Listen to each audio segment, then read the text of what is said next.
Bueno, vamos a analizar acá lo que es el muro de contención. Tenemos acá como datos, nos dice que todos son dos tipos de suelo. En este caso acá tenemos los dos tipos de suelo de nuestro muro de contención, con sus dimensiones ya definidas, con su sobrecarga. Vemos que existe nivel freático en el segundo material, en el número 2, donde tiene un M, ¿ya? Entonces su material tiene un M de 0.74 y su Q tiene 50 toneladas por metro cuadrado. Eso nos va a servir para calcular lo que es del segundo material. Vemos acá también que nos piden calcular las condiciones para que no deslice, para que no voltee, y cuáles son las condiciones necesarias para la excentricidad, o sea, que no vaya a sobrepasar la excentricidad límite. También tenemos que ver la capacidad portante del suelo, donde tenemos acá nuestro Fs del suelo es 2.3. Empezamos. Paso 1. Primero hay que definir todos los valores que vamos a utilizar en el problema. Para ello tenemos dos terrenos, ¿no? Y el concreto. Vemos primero que el primer terreno nos dan de dato que su peso específico es 2.2, su ángulo nos dan que es de 33 grados. Calculamos el coeficiente de Rankine, que se calcula con la siguiente fórmula, que es tangente cuadrado de 45 menos el ángulo, y el ángulo, como es 33, nos da un valor de 0.295. Lo mismo hacemos para el segundo terreno 2, donde nos dan que su peso específico es 2.4, el ángulo de 35, y hallamos lo mismo, ¿no? O sea, acá está, acá abajo. El coeficiente de Rankine es igual a la tangente de 45 menos phi, que sería el ángulo, obviamente, que eso nos saldría 0.271. Hay que tener en cuenta que como el segundo terreno es la parte donde va a estar nuestro muro de contención, su base. Entonces necesitamos calcular el coeficiente de rozamiento. El coeficiente de rozamiento, acá lo encontramos, que es US, que es este coeficiente de rozamiento estático. Se calcula como la tangente del ángulo, y como es el segundo material, tenemos acá que es 35 el ángulo, por lo tanto nos sale 0.7. Luego también, como es el nivel freático, o sea, el segundo nivel, de naranja, es el nivel freático, dice que se sabe que su peso específico del agua es de 1 tonelada por metro cuadrado.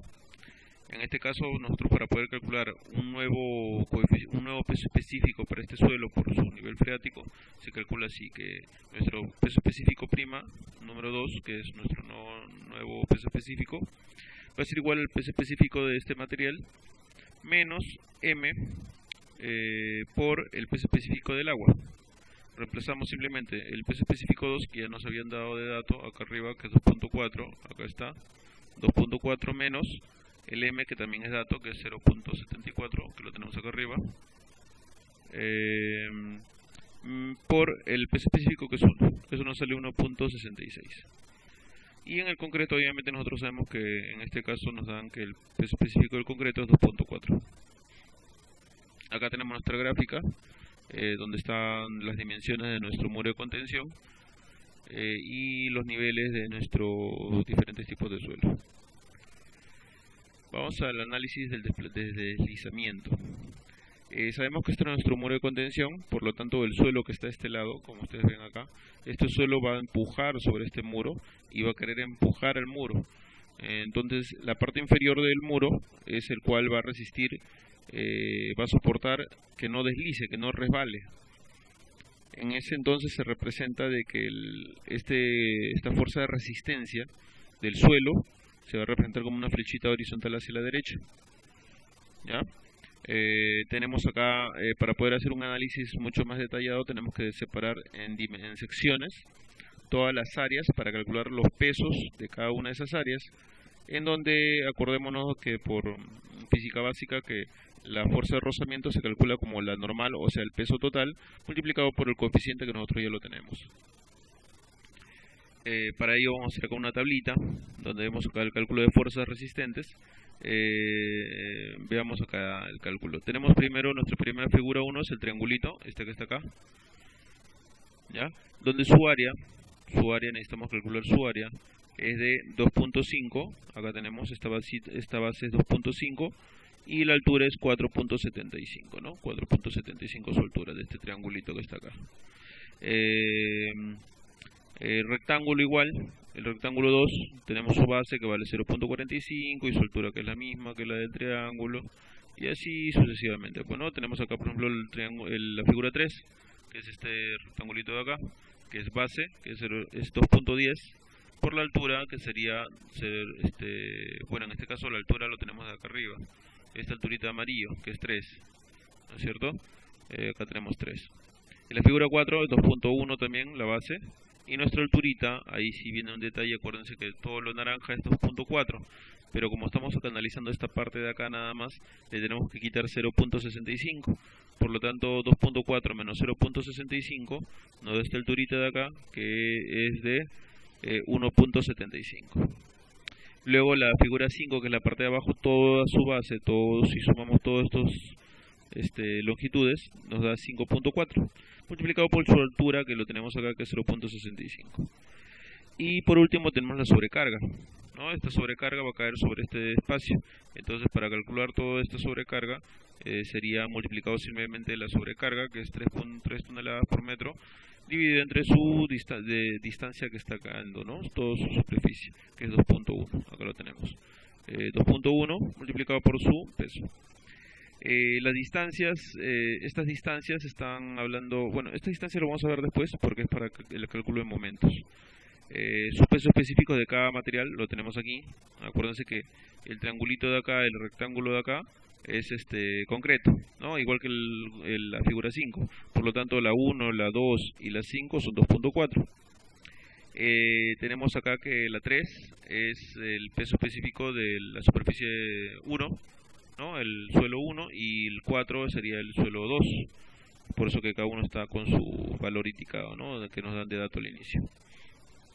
Para calcular el peso de cada uno de estos materiales, simplemente es multiplicar el área multiplicado por su propio peso específico. En eso multiplicamos simplemente primero el área. ¿El área cómo se calcula? El área de un triángulo es base por altura entre 2. O sea, multiplicamos esto por esto, lo dividimos entre 2 y ya tenemos el área. Esa área lo vamos a multiplicar por este peso específico y nos va a salir 12.26. En la figura 2, nuestro rectangulito es más fácil porque es simplemente base, que es 0.45, por altura, que es 4.75, nos da el área. Esa área se multiplica por su peso específico, que es 2.4, y nos da 5.3. Y así sucesivamente se multiplican todas las figuras, ¿no es cierto? En el caso de la sobrecarga, ya tenemos que nuestra carga sería 2.1 por 3 toneladas por metro, y eso simplemente se pone directamente acá, ¿ya? Porque es un peso ya calculado. Pues, acuérdense que si es 3 toneladas por metro multiplicado por 2.1, sería se va metro con metro y nos quedaría simplemente toneladas, o sea carga. Entonces ya tendríamos el peso, que sería 6.3 en este caso. Los momentos lo vamos a ver después en un análisis. El peso total, nuestra suma de pesos, en total sería 54.79. Esa es nuestra normal, o sea, el peso que cae sobre toda esta superficie. ¿De acuerdo? Ese peso se va a multiplicar por el coeficiente de rozamiento para calcular esta fuerza resistente. Acá lo tenemos. Fuerza resistente es igual a la sumatoria de todos los pesos, o sea 54.79, ese que tenemos aquí, multiplicado por el coeficiente de rozamiento, que es 0.7, dándonos una fuerza resistente de 38.36 toneladas por metro. Continuando acá, ahora hay que ver el empuje del terreno. O sea, este terreno va a ser un empuje, pero es el contrario, ¿no es cierto? Veamos acá que ese empuje de terreno se va a representar de esta forma, porque a raíz que va a ir vamos a ir más abajo, más profundo, el empuje va a ser mayor, por eso que se hace esta figura de acá. Y porque acá arriba acá de arriba debería ser cero, pero como hay una sobrecarga, por eso se genera este pequeño espacio, este pequeño empuje. Veamos acá, analicemos cómo se calcula el empuje. Para el empuje necesitamos calcularlo, necesitamos encontrar 3 puntos, ¿no? El inicio, que es por la sobrecarga, el segundo punto que es el cambio de terreno y el último punto que es la parte inferior de todo el empuje. Para la P1, la parte 1 es muy fácil, simplemente es el coeficiente de Rankine multiplicado por el peso de la sobrecarga, ¿no? Y simplemente reemplazamos, bueno, como tenemos el coeficiente de Rankine que hemos calculado al inicio, que se encuentra acá, acuérdense, el coeficiente de Rankine de 1 lo hemos calculado acá, es 0.295. Y eso lo colocamos acá nada más, 0.295 multiplicado por la sobrecarga que es 3, ¿no? Ese es dato del problema, en la figura se encuentra, y eso nos da un valor de 0.88 toneladas por metro. El P2 es casi parecido, simplemente que acá tenemos con el coeficiente de Rankine 1 multiplicado por el peso específico 1, obviamente, porque es el suelo 1, multiplicado por el H1, que es este de acá 3, ¿no? La altura 1, más la altura de la sobrecarga. ¿Cómo calculamos la altura de la sobrecarga? Para eso sabemos de que la altura de sobrecarga simplemente es la sobrecarga entre el peso específico.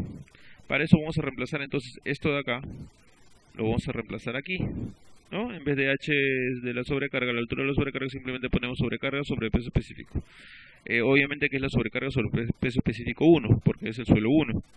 En ese caso acá simplemente estaría en este valor, ¿no? Hay que reemplazar los valores que tenemos acá, el coeficiente de Rankine, ¿no es cierto? Que es el que está acá, peso específico 1, que es 2.2, la altura 1, que es 3, que lo tenemos aquí, más la sobrecarga, la altura de la sobrecarga, que vendría a ser la sobrecarga sobre el peso específico 1, tenemos acá la sobrecarga que es 3, es dato del problema, y el peso específico que es 2.2, ¿no? Como es del material 1.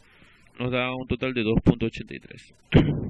Ahora vendría a calcular el punto 3. El punto 3 es una fórmula parecida, solamente que es el coeficiente de Rankine número 2, ya multiplicado por el peso específico prima 2, o sea, el nuevo peso específico que habíamos hallado.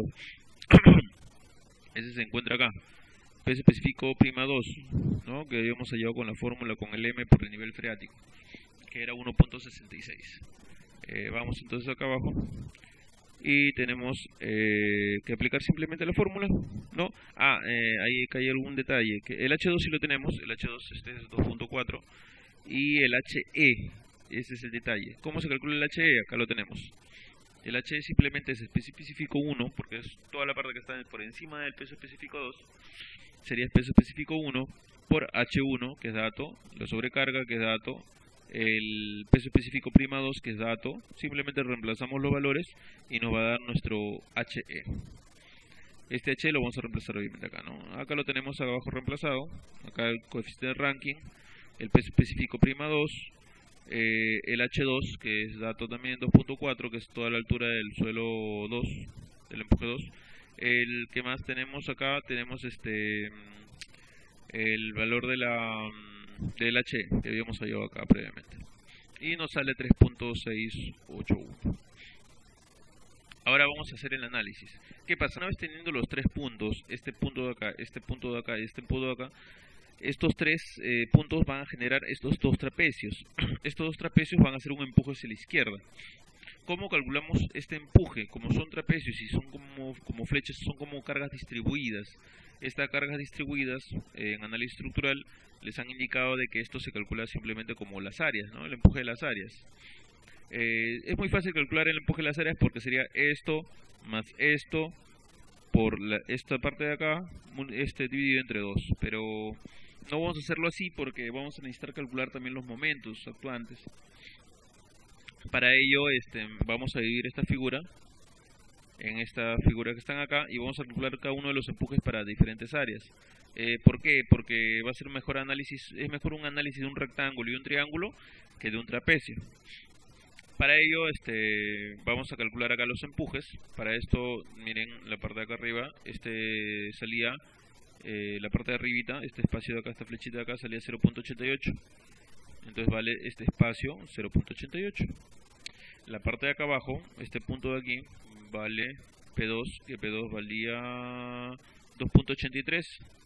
Entonces todo esto vale 2.83, acá lo tenemos, miren, este de acá a acá es 2.83, pero si le quito este pedacito de acá, que es 0.884, me quedaría esta base del triángulo, y esa base del triángulo sería esto de acá. En otras palabras, que este espacio más este espacio me va a dar 2.83. ¿Ya? Entonces tenemos las dimensiones de cada una de las figuras. Esta figura de acá igual, todo esto de acá lo tenemos de dato, que vale, por datos nos salía P3 3.681, todo esto vale 3.681, pero como sabemos que desde aquí hasta aquí vale 2.83, este espacio de acá valdría 0.851. ¿De acuerdo? Estas alturas de acá sí las tenemos por inicio del problema, como dato, que son las alturas de cada uno de los tipos de suelo. Y simplemente acá calculamos las áreas, ¿no? Tenemos acá, el empuje 1 sería su área del rectángulo, sería base por altura, como es un rectángulo, acá está, 0.84 por 3, ¿no es cierto? Por 3 es la altura, pues. Y nos da 2.65. El triangulito más fácil, ¿no? Base, que es 1.946, por la altura, que es 3, acá lo tenemos. Entre 2 porque es un triángulo, ¿no es cierto? Acá lo tenemos. Lo mismo el empuje 3, que también es sumamente sencillo. Base por altura, como es un rectángulo, queda ahí, acá lo tenemos. Y el último, que es un triángulo, que también es base por altura entre 2, acá está. ¿No es cierto?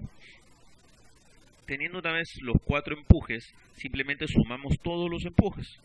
Si sumamos todos los empujes, tenemos que la fuerza de empuje, que vendría a ser, para el análisis del deslizamiento, se tiene en consideración este de acá.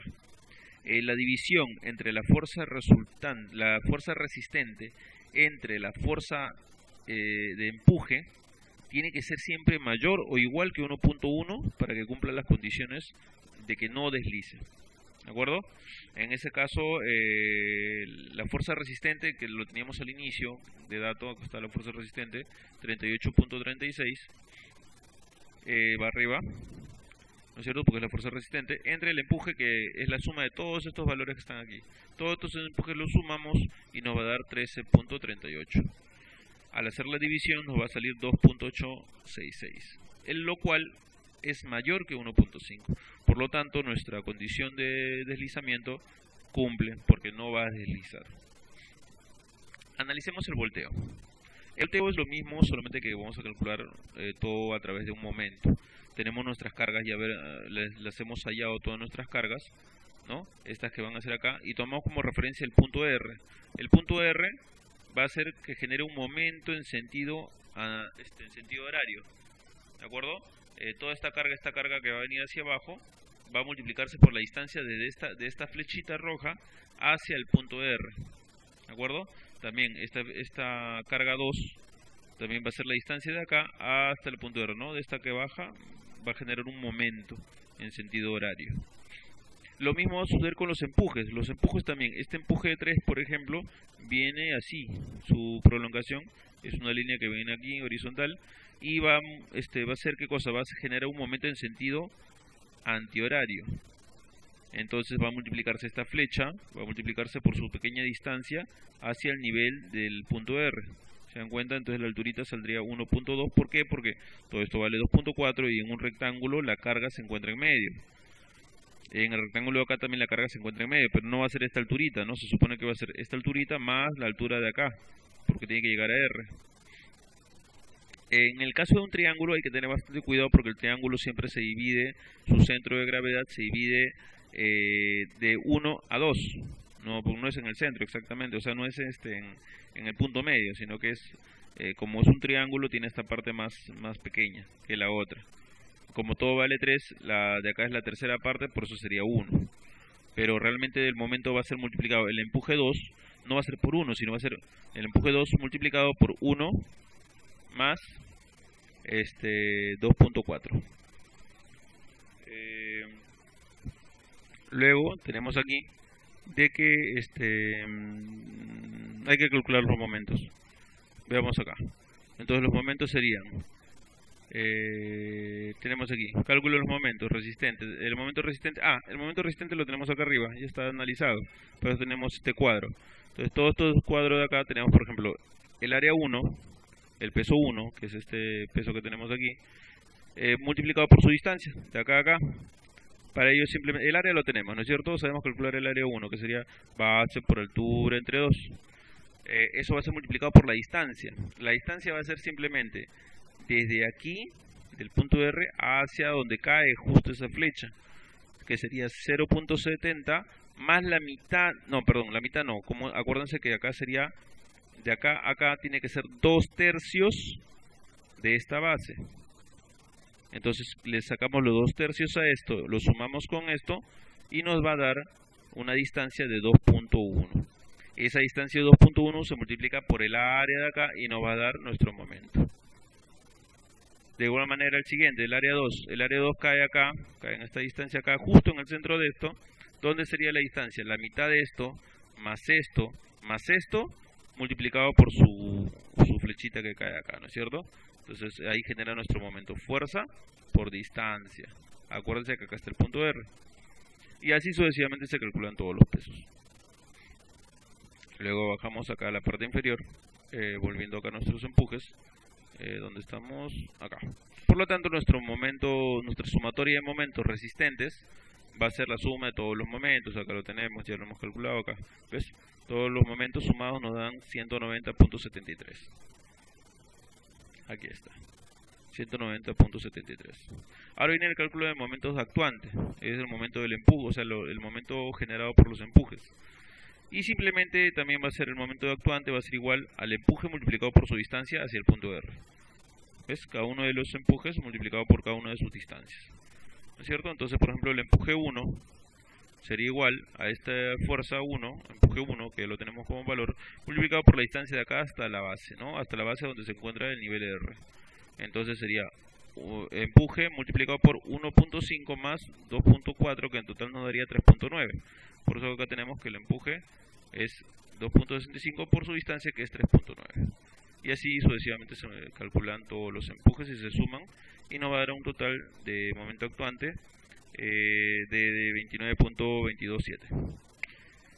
Para que cumpla, o sea, no se genere el volteo, se tiene que cumplir la siguiente condición, donde la sumatoria de los momentos resistentes divididos entre la sumatoria de los momentos actuantes tiene que ser mayor o igual que 2. Reemplazando cada uno de los valores, tenemos que la división nos sale 6.526, lo cual obviamente es mayor que 2. Por lo tanto, cumple nuestra condición de que no va a voltearse, no va a haber volteo.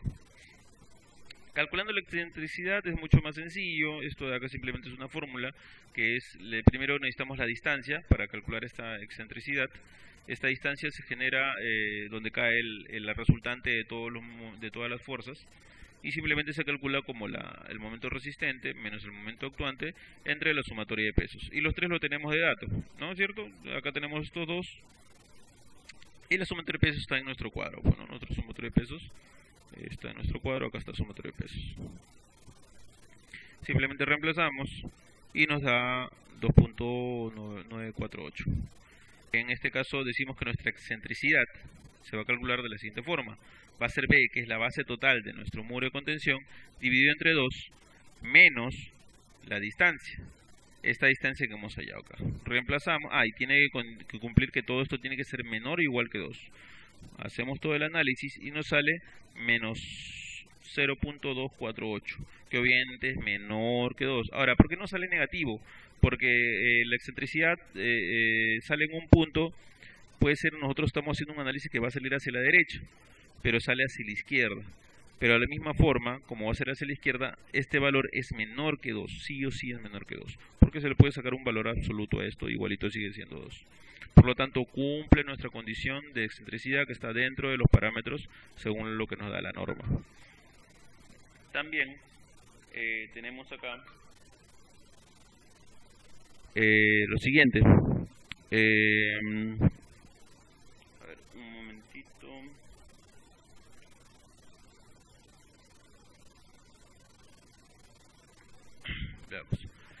Tenemos entonces acá la capacidad portante. En la capacidad portante, para esto necesitamos lo que es el estrato de grava que nos dan, que es 50, que está al inicio del problema, y nuestro FPS del suelo, que es 2.3. Para esto simplemente tiene que cumplir la siguiente fórmula, esta que está aquí, que la capacidad portante necesitamos para dos puntos, para lo que es Q1 y Q2. que simplemente es una fórmula que es la sumatoria de pesos entre la base multiplicado por 1 más 6 veces la excentricidad entre la base. Y eso tiene que ser siempre menor o igual que nuestro que nuestro FS del suelo entre, nuestro estrato de grava entre nuestro FS del suelo. Acá está. ¿De acuerdo? Nuestro Q entre nuestro FS.